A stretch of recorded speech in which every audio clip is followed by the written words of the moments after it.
Yun. Boom! Tapos, boom! Yan pa. Roundhouse. Hindi ano?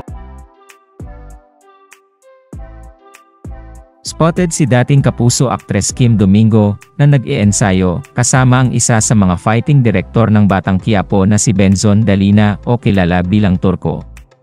Tila kumpirmasyon na nga ito na si Kim Domingo ang bagong karakter na papasok sa Batang Quiapo.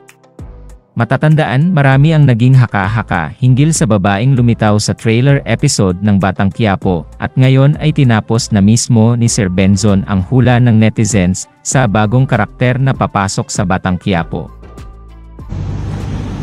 Boom! Yun. Boom! Tapos, boom! Yan pa. Roundhouse. Hindi ano? Yun. Okay, okay. Yun! Yun! Back! Yan!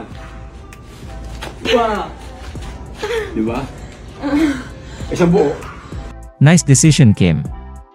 Lalo umangat yung level mo sa pag-arte kasi nasa ABS-CBN ka na.